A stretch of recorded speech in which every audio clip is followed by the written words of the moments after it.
नमस्कार। हिमाचल प्रदेश को लेकर सबसे चौंकाने वाला एग्जिट पोल के आंकड़े सामने आ रहे हैं, क्योंकि हिमाचल प्रदेश में बीजेपी कांग्रेस में आमने सामने की टक्कर देखने को मिल सकती है। और इस हिसाब से हिमाचल प्रदेश में कौन जीतेगा, क्या हिमाचल प्रदेश में बीजेपी को झटका लग सकता है, इसको लेकर महत्वपूर्ण आंकड़े, क्योंकि हिमाचल प्रदेश की जनता हर 5 साल में सत्ता परिवर्तन लाती है। 2003 की बात की जाए तो यहां पर बीजेपी को झटका लगा, कांग्रेस ने सरकार बनाई, लेकिन 2007 में बीजेपी ने सरकार बनाई और कांग्रेस 23 सीटों पर सिमट गई। 2012 में बीजेपी को झटका लगा और कांग्रेस ने अपनी सरकार बनाई, लेकिन 2017 में फिर बीजेपी सरकार, और अब 2022 में कौन जीतेगा, इसको लेकर एग्जिट पोल के आंकड़े सामने आ चुके हैं। क्योंकि हिमाचल प्रदेश को लेकर सबसे महत्वपूर्ण, सबसे चौंकाने वाले आंकड़े सामने आ चुके हैं। तो सबसे पहले बात कर लेते हैं चंबा जिले की 5 सीटों के लिए। तो यहां पर बीजेपी को 3 सीट, कांग्रेस को 2 सीटें मिल सकती हैं। आम आदमी पार्टी और अन्य की बात की जाए तो 0 सीट यहां पर मिलने का अनुमान एग्जिट पोल ने लगाया है। चंबा जिले के बाद बात की जाए, कांगड़ा जिले से सबसे ज्यादा 15 सीटें हैं और यहां पर 63% मतदान हुआ है। और यहां पर बीजेपी को 7 सीटें, कांग्रेस को भी 7 सीट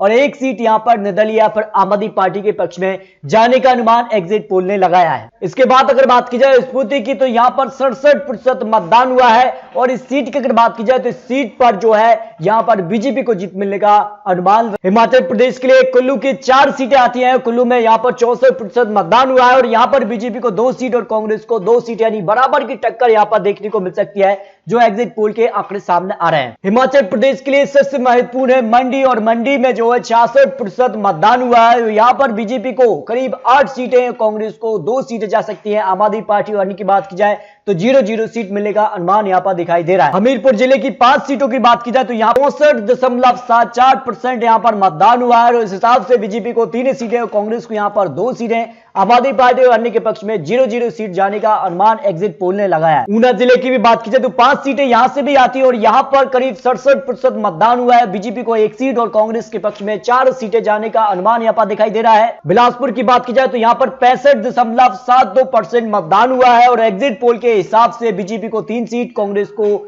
1 सीट मिल सकती है, जो अनुमान यहां पर लगाया गया है। सोलन में यहां पर जिले की बात की जाए तो यहां पर 5 विधानसभा सीटें आती हैं और यहां पर 68% मतदान हुआ है। बीजेपी को 1 सीट और कांग्रेस को यहां पर 4 सीटें पर जीत मिलने का अनुमान एग्जिट पोल ने लगाया है। सिरमौर की अगर बात की जाए तो सिरमौर से 5 विधानसभा सीटें आती हैं और यहां पर सबसे ज्यादा 72% मतदान हुआ था और इस हिसाब से बीजेपी को 4 सीट और कांग्रेस को 1 सीट मिलने का अनुमान यहां पर लगाया गया है। शिमला की 8 सीटों की बात की जाए तो यहां पर करीब 65% मतदान हुआ है और बीजेपी को 4 सीट, कांग्रेस को 3 सीट, 1 सीट निर्दलीय या फिर आम आदमी पार्टी के पक्ष में जाने का अनुमान यहां पर दिखाई दे रहा है। तो इस तरह से हिमाचल प्रदेश की 12 जिलों की 68 सीटों के जो चुनावी आंकड़े, चुनावी अनुमान निकलकर सामने आ रहे हैं। 2007 से लेकर अब तक हर 5 साल में यहां पर सत्ता परिवर्तन देखने को मिलता है और 2022 के एग्जिट पोल के हिसाब से भी काफी चौंकाने वाले आंकड़े बन रहे हैं। बीजेपी 31 से 39 सीटों पर आ सकती है, तो कांग्रेस 29 से 37 सीट और आम आदमी पार्टी 0 से 1 सीट, अन्य की बात की जाए 0 से 3 सीटें जा सकती हैं। यानी एग्जिट पोल के हिसाब से भी काफी चौंकाने वाले आंकड़े बन रहे हैं। बीजेपी कांग्रेस में बराबर की टक्कर देखने को मिल रही है, लेकिन कौन जीतेगा ये तो 8 दिसंबर को पता चलेगा, क्योंकि हिमाचल प्रदेश के लिए 8 दिसंबर को यहां पर रिजल्ट आने वाले हैं। तो ये चुनावी आंकड़े एग्जिट पोल के हिसाब से आ रहे हैं। आपको क्या लगता है, हिमाचल प्रदेश में किसकी बनेगी सरकार? इस पर राय कमेंट बॉक्स में रख सकते हैं।